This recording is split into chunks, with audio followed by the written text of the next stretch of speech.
Okay. All righty. Well, okay. In the previous segments, which you may or may not see, I was tracking through some aspects of the history of the Jews in Amiens, France during the occupation. Really, I started with a photo of inside of a synagogue in 1935 when the community came together. Then we went into the story of the refugees who were from Germany and Austria. Some of them came to Amiens and were there between 1938 and 1940. We're moving chronologically. Then I did something on Aryanization, which is the confiscation of Jewish property, businesses, houses, all kinds of economic assets.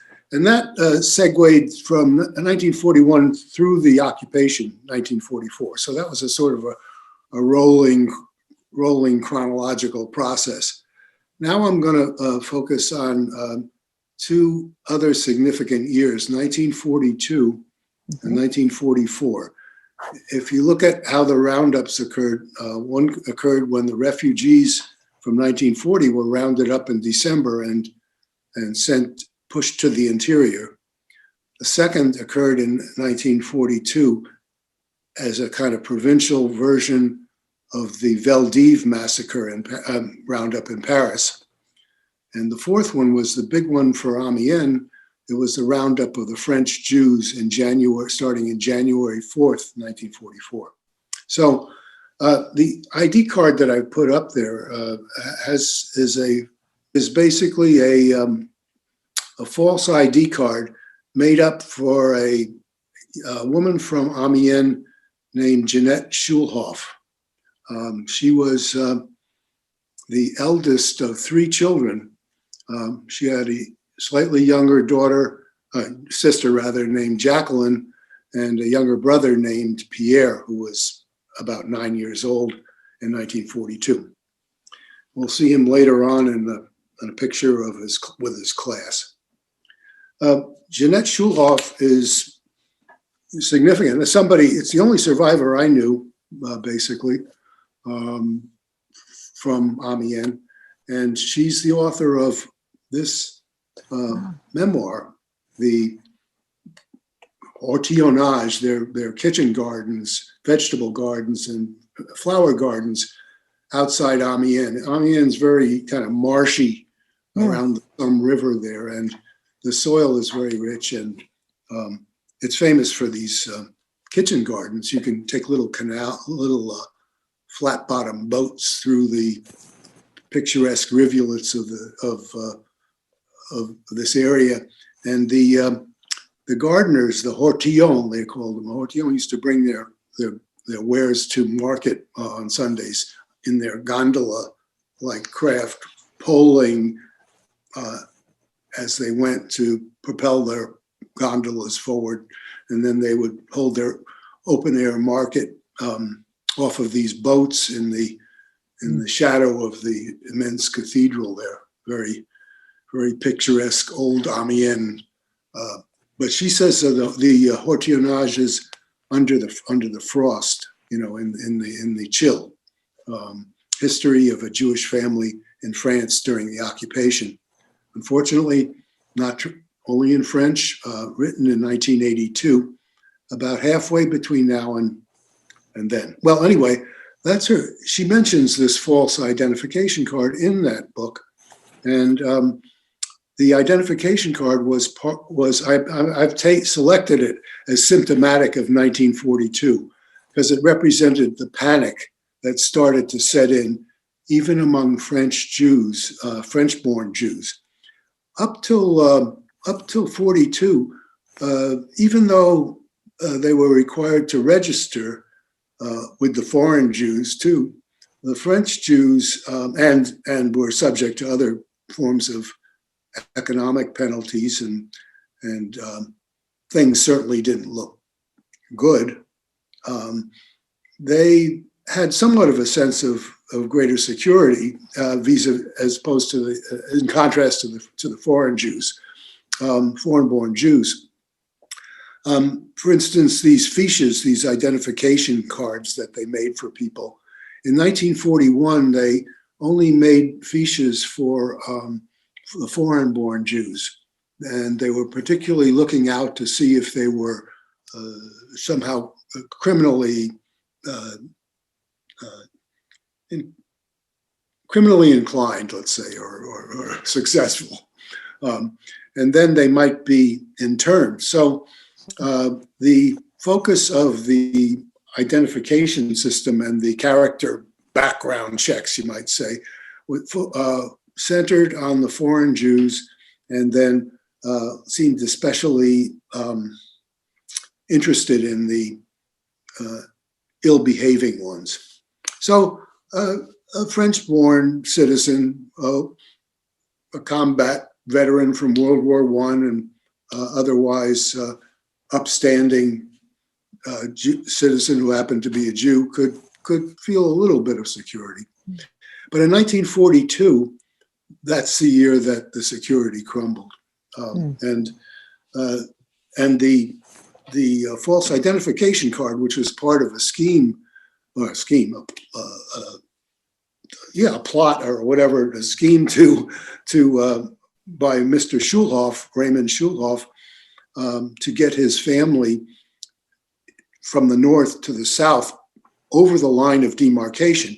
And I know the Holocaust Center has that nice sign at the border of the free zone and the occupied zone.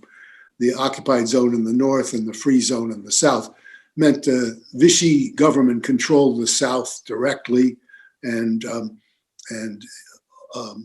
the German military authority was sort of superior in the north of France. But the Germans, they eventually abolished the line of demarcation in November, and it wasn't significant.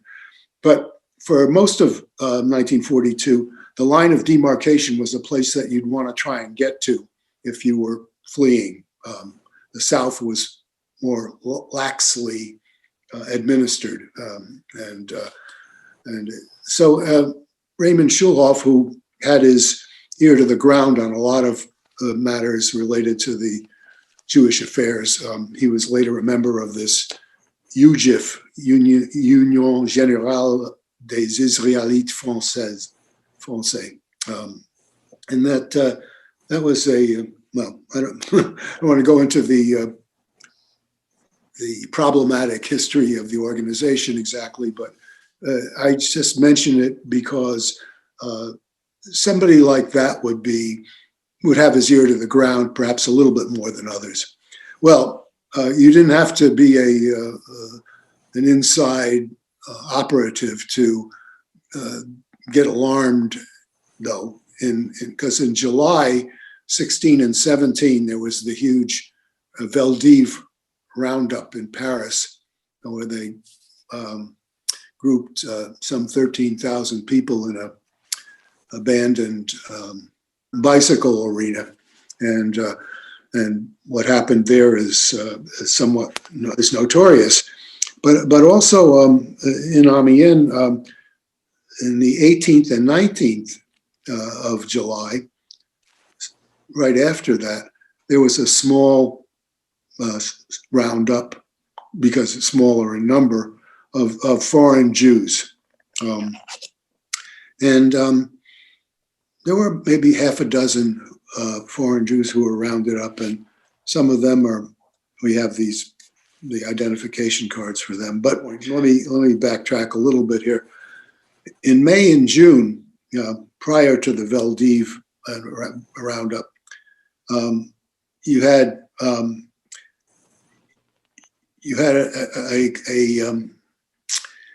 a more determined attempt to identify Jews in the country through several mechanisms. The fiches that you've seen that were part of the exhibit at the Holocaust Center were done in May and June mostly, and that was the end of May was the period when they decided to impose the yellow star on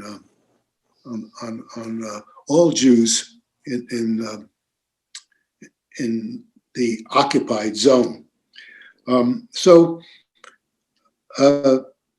you have a yellow star too. I know an example of that in your collection there. You could probably show that. But so we have the book where in early June, the Jews of Amiens were and other outlying areas of the Somme were required to come in and sign their names in a register that they had received their yellow stars, and they had to surrender these points, these ration coupons people got for textile, things were rationed, and people got a certain number of points of ration coupons for textile things, for cloth things. And you had to surrender one of these ration coupons in exchange for the yellow stars. Each person was allotted 3 yellow stars, and every person over the age of 6 had to wear the yellow star when they went out, over the age of 6. So, and there are inquiries from the sticks, you might say, from the hinterland, where people, where a local official said, I've just been alerted that there's a Jewish child who's been sort of put out to nurse in the village there, and therefore requesting the yellow stars, or asking whether there needed to be, or requesting yellow stars for that particular child. So the program was very determinedly enforced. So now the thing about this, and not only does it seem a huge indignity, but at the same time, it basically lumped the foreign Jews and the Jewish native-born Jews in the same basket. I mean, you could see then that it wasn't going to be possible to say, well, maybe it's about them, it's about their foreignness, or it's not about, essentially about a Jew, but everybody had to wear the yellow star. Natural born French people or immigrants without papers, they all have to wear it. So I think that's the sort of the significance of the summer of 1942, in addition to the fact that the deportations have now begun, the deportations to Auschwitz starting in March. March 27th was the first convoy that left the Drancy station, went to Auschwitz. But the convoys really began to pick up in July and August and September. And by the end of the year, some 43, by November 11th, actually, 43 convoys had left from either Drancy or Pithiviers or Compiègne. There were a couple other places. Drancy was the chief point of departure. So it was the height of the period when the French police were collaborating with the German authorities to bring about this mass deportation.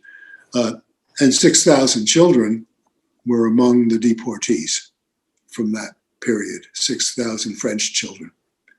So a father might legitimately worry about his children and indeed his entire family. And so Raymond Schulhoff concocted this plan to get his family out of Amiens to the south. So they hired a local woman to act as an escort for the 9-year-old boy, Pierre. And they sent the younger sister, Jacqueline or Giselle and Pierre with the escort, and whose name was Jeanette calls Madame D in the book here.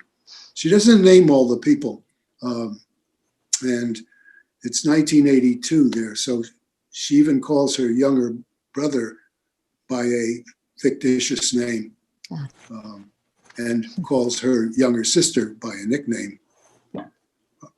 So that's in itself interesting, but it's interesting.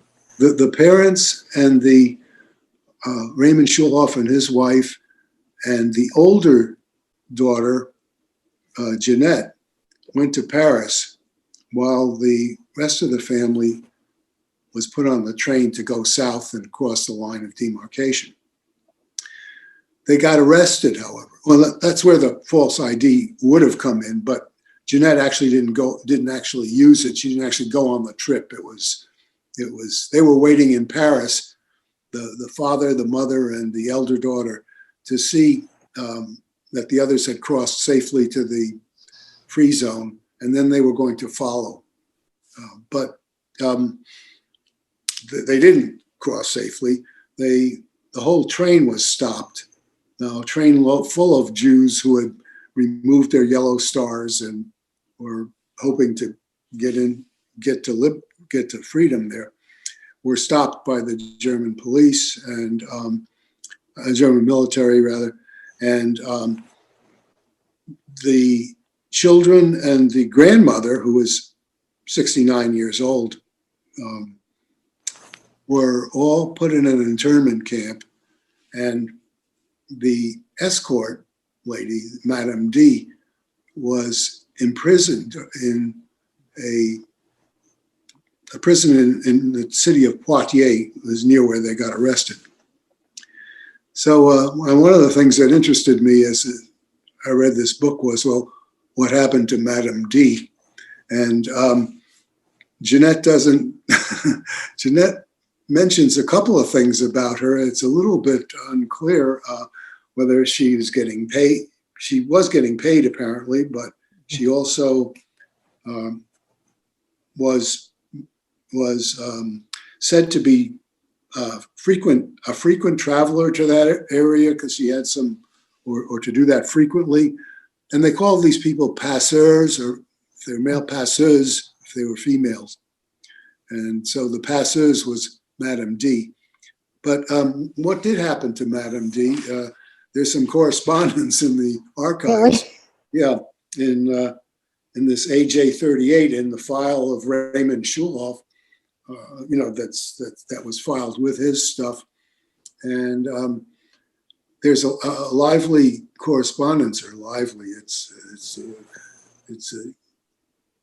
Let me hold off on that for 1 second. Let me get to the children and the grandmother, because they go to camps, not summer camps, but the internment camp. They go to an internment. They're caught trying to get into the free zone. Yeah, they were put into a camp. Yeah, they were put into a camp, all three of them. And they were first sent to Drancy, but then transferred to another camp called Pithiviers.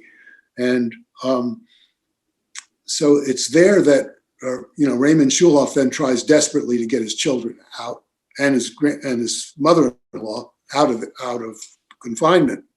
So we have all kinds of letters of him that he wrote to the prefect, asking for his assistance with the prefect of that district to try and get his family out of the camp.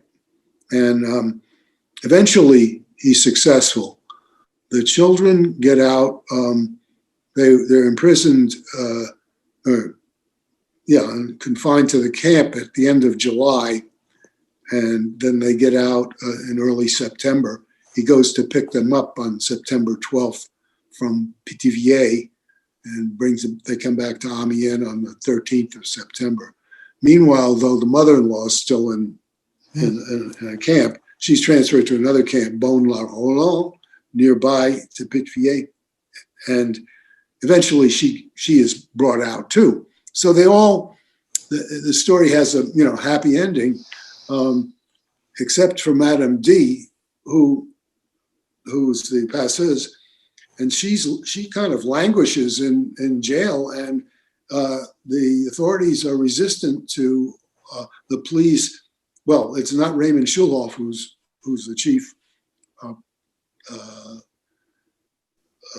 pleader for her. It's her husband, Madame D's husband, and I found out what her name was from the document. So it's not Madame D. It's, to me, her name is Madame Dubois, Eliane, Eliane Dubois was her name, and she had a family, and children of her own back in Amiens, which Mr. Dubois complained. Well, not complained. You talk about no complaints, right?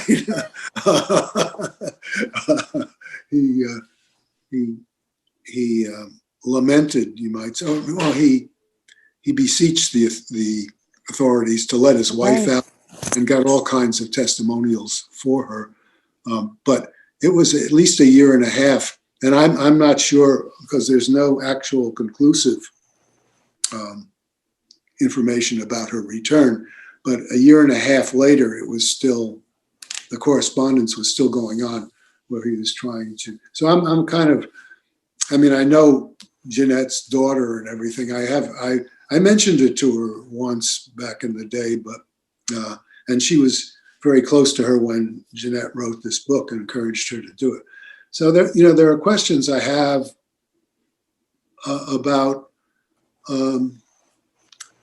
little. Well, not little. They're gaps. They're holes, and not holes in the story in the sense that it doesn't make sense, but just missing parts, dangling participles or whatever, dangling in time. So let me ask, just to get everything straight in my mind, and then for the people who are listening to this conversation. You showed us an ID from the archive that's false papers for Jeanette Schulhoff. And Jeanette and her parents were on a train and they stopped in Paris, while the younger siblings and the grandmother tried to cross into the free zone, but they were caught and sent to Drancy, or sent to another camp. Or Drancy, I think you said, and then they were transferred from there. Yeah. And Madame D is, as you said, the passeuse, the person who's trying to take them across. Right. So she's caught and arrested, and you found her real name, and you're tracking down details to the extent that you can, but some of that is still dangling. Right. Well, in the correspondence, which is all I have, when I'm not over there, there's possibly city directories and things like that will enable me or reassure me that she returned safely and rejoined her family at the end of this ordeal. But I also, that's about, you have it about right. The whole family, the family didn't get on the same train and then get off in Paris. But they took different, they took different routes, but basically you have it right there. So. And then after, I'm sorry, I'm still putting pieces together because there's so much already from what you told us. Raymond is able to negotiate to have the children released, and then the mother-in-law released. And then are they all back in Amiens in 42? Yes, they all come back to Amiens. Yeah. Okay. And then you will see Pierre Schulhoff, as a matter of fact, I prove you he's in Amiens. He's in the class picture of May 1943. The only picture we have of somebody from the Somme region wearing a yellow star. Okay. I'm just curious about Madame D Madame Dubois, because was this really a mercenary type of a thing, or was this a sort of an act of a saving act, like a honorable, courageous act? When the train was stopped, okay, and she just had the child and Pierre in tow with her. Okay, the others were, I guess, in a different compartment, or maybe in a different car. The older, the Jacqueline, the middle daughter, middle child, younger daughter, and the grandmother were in a separate place. But Madame Dubois said that the child was hers, that Pierre was her child. And that's sort of how she got in trouble. I mean, I don't know what, that's the story that Jeanette says, that tells us that she said that she was the child's mother. That was I guess that was the concept, so that he would appear to be an Aryan child. Not Jewish, right? Yeah.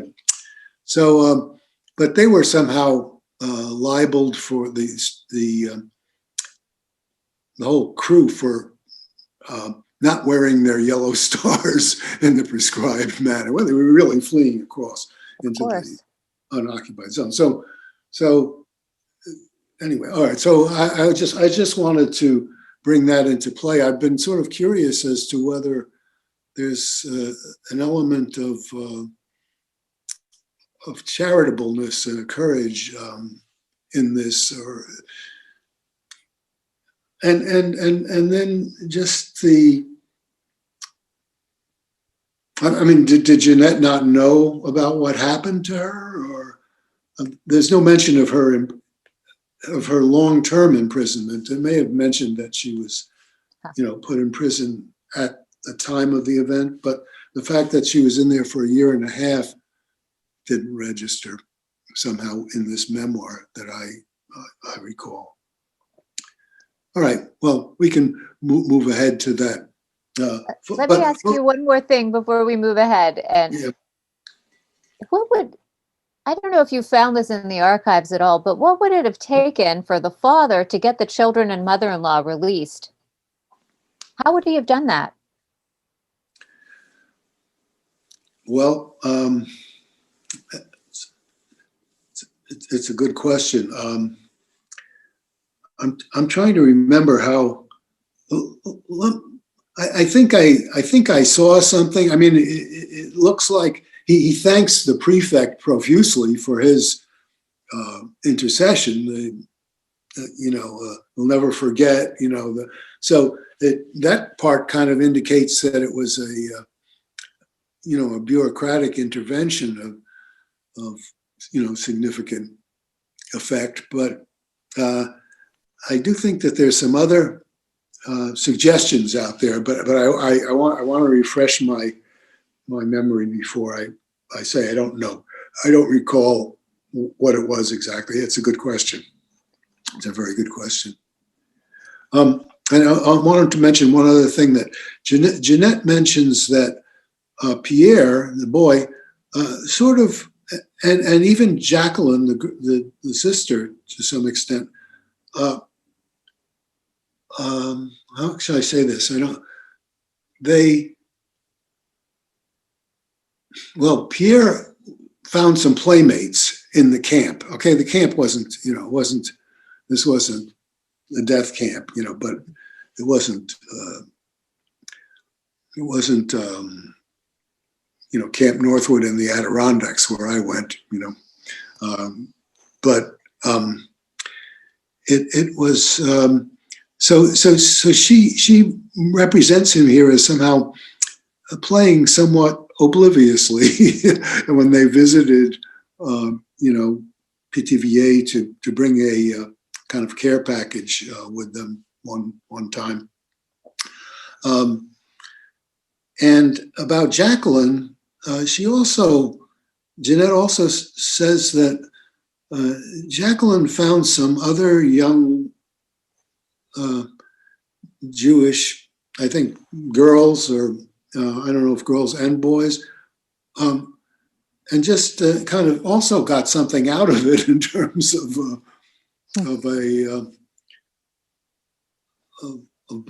some kind of bonding and sense of things, which I thought was interesting, especially for some of these French Jews who were determinedly assimilated and, non-believing. And Jeanette, later on, actually, I think around this time, did a sketch of the synagogue. She has a very poignant little passage there explaining that their family was never religious, but she one day went out with her yellow star on, so it must have been after June, and sketched the synagogue, the outside of the synagogue, because she said she had heard that there were reports that the Nazis were going to, authorities were going to confiscate it and sell it. So she said, as an act of resistance, she went out and sketched the synagogue. And there was a sense of solidarity. It's interesting when she went to the camp there to I guess to retrieve her siblings with her father. She mentions, she said, well, even though I wasn't religious, even though we weren't religious, that was a moment of realization of the inseparability, essentiality of her Jewishness. At that point, she felt that you weren't, despite all these competing definitions of things, she wasn't. It wasn't a question of any of that in some way. Yeah. Yeah. So. It fits with what you said at the beginning, that the family was French-born and it felt safe because they were French-born, and there were some advantages over people who came as refugees and were suspect for whatever reason, but then really not. That didn't matter either. So it didn't matter how religious you were, if you saw yourself as Jewish or not, if you were born in France, it didn't matter. Right. But there just seemed to be a moment almost at the gate of this internment camp, where she had her own. She has a realization. Yeah, she has a realization.